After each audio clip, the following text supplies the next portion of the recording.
Let's tell you about the murderous mob that was armed to kill in Nagpur on the night of 17th March. It was even preying on women police officers. Can you believe it?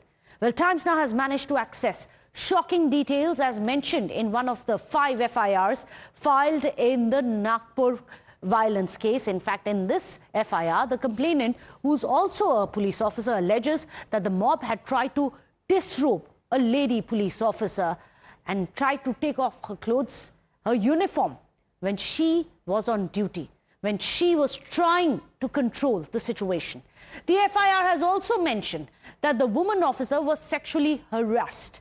The mob made obscene remarks at the woman police officer, and this revelation adds a fresh dimension to the entire case. Well, the mob not only attacked a DCP with an axe that we've been telling you about and left 34 police officers injured, they also allegedly sexually harassed a lady police officer. Let's break down the details for you in the FIR one by one through the graphics. Well, there you have it on your screens. These are the details coming out from the FIR, which Times now has managed to access. The first revelation is that the mob had tried to rip the lady officer's clothes. Can you believe it? It also goes on to say that the female officer was sexually harassed by some of those miscreants who were part of the mob. Obscene remarks were also made against her in a bid to incite her. What was her fault? She was there doing her job in her uniform, trying to ensure that there is peace. The mob also, as per the FIR, attacked police with an intent to kill. This is what the FIR says. It also says that there were petrol bombs which were hurled at police officers, that the mob had attacked and stabbed police officers as well, that it had attacked police officers with sticks. And we got you visuals of this as well, how they were stabbed and attacked with sticks. One of them, of course, a DCP, was attacked with an axe as well. There were cars, there were bikes, all of it was set on fire. Questions are now being raised about the intent and who really fueled this mob violence. Let me go across to Arunil, who's joining us, Nilesh as well. Arunil, I'm going to come to you first. If you can just break down. It's shocking to understand how a mob not just meticulously mobilized itself, came armed to the teeth, attacked a DCP officer with an axe, but now it appears even a woman officer was not spared. They tried to disrobe her from the uniform that she was wearing. ये आवाज cut cut के आ रही भाई लोग. Arunil. Dig into this further. More skeletons are tumbling out of the closet. That is what is appalling, Meghna. What I'm saying is, more as we dig deep into this further, more skeletons are tumbling out of the closet. Earlier we had spoken to one DCP, young DCP officer as well, who mentioned the fact that how dangerous weapons were used. He also said that he was profusely bleeding from his left hand. He had to be hospitalized because he was, in fact, an axe was used to injure him by a perpetrator. Now, in this FIR that we have accessed, appalling details are coming to the fore. A lady constable, she was attacked in such a way that the miscreants tried to tear her uniform, and also there was a case of sexual assault against the lady constable as well. What was exactly the intention behind this? Because we have been speaking to several such eyewitnesses. They say that the time gap between the two incidents, one was the protest by the VHP, and later on, when stone pelting took place between two communities, it was 6 hours. How come people from one certain community could gather in such a short span of time? What exactly was the intention? Cops are looking at it from different perspectives as well. More than 60 social media posts which were basically which were done with an aim to create enmity within a certain group were basically posted. Several things were posted on social media to spread rumor and rile up a certain community. Why were they being posted? Everything has been studied now by the Nagpur police. Well, we'll keep coming back to you, Arunil, for more details. Let me also go across to Shivani, and after that I'll go across to Nilesh. But Shivani, this is very disturbing because Yesterday, even the Chief Minister, Devendra Fadnavis, has said that this was a pre-planned conspiracy where even the policemen were not spared. But now it appears not only were they not spared, the policemen seem to be specifically targeted, from sexual assault to attacks with an axe.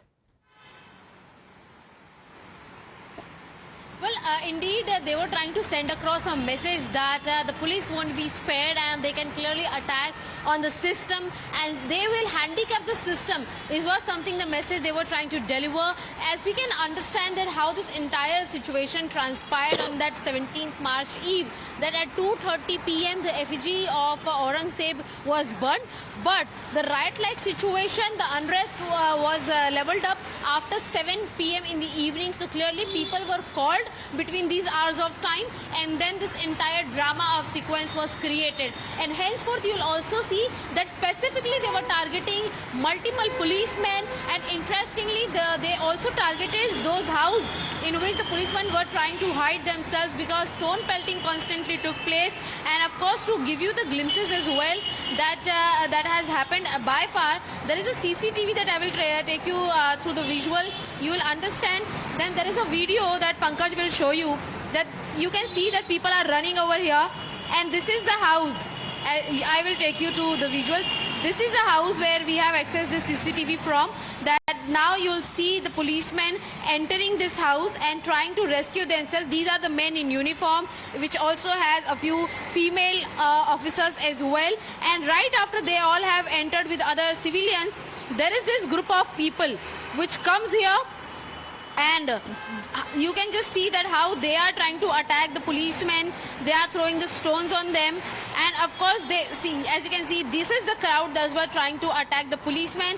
So indeed they are calling, they are challenging them to come out, and these are not in numbers of 2, 3 but in dozens, and more than 50 it seems to be, that they were trying to attack the mob, the policemen especially. Not only that, they were trying that the policemen should be attacked and stone pelted, but wherever they went across to even secure themselves, there too the stone pelting took place. They were attacked. So clearly it was an attack to create a propaganda that a mob can also attack the police. The rescuers of the society will also not be held free. They will also be attacked. This is the kind of something that is a pre-planned situation, seems like, and this is what the Chief Minister of the state is also claiming, that those who have attacked the policemen and those who have harassed with words to the female policemen as well, they won't be spared. Well, in fact, the very video that Shivani is showing, let me blow it up and show it to you on the big screen as well, so that our viewers will get a glimpse of what really was the chronology. You can see people start running. This is around 7:57 p.m. in the evening on 7th of March. You can see the policemen then entering a house trying to look for cover because they were being hotly pursued.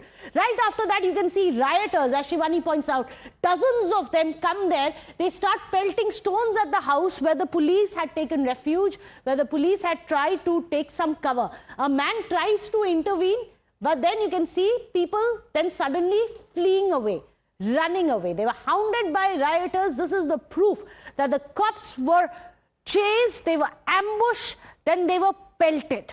This is the level of attack which these people had to face when they were in their uniform, trying to ensure that there is peace in the area. Across to Nilesh, he has been tracking the probe into which now ATS has also stepped in. Nilesh, is there a pattern to this provocation which is now emerging, because the DCP says that it seems like a conspiracy, that it wasn't a sudden outpouring of anger and angst, it may have been planned?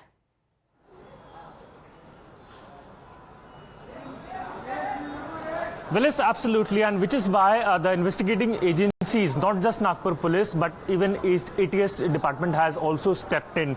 Now, it is coming out from the top sources in the police department, who mentioned that how ATS has now initiated a parallel investigation, trying to understand what exactly transpired and which led to the violence that took place in Nagpur, a city that is known for being peaceful for more than 100 of years. Then what is that in a few hours all of this situation intensified. Now, the top sources in the ministry, in the Home Ministry, also reveals that how they are looking for a pattern that they feel was utilized or used into the Nagpur violence. They are terming it as a Kashmiri pattern, which is even more concerning given the fact that how it is of deep concern that the mob was gathered in a huge number in a span of 4 hours. They were carrying stones, sticks and some very sharp weapons. All of these individuals are without being coming into eye of the agencies. Now we are speaking of a city like Nagpur, which is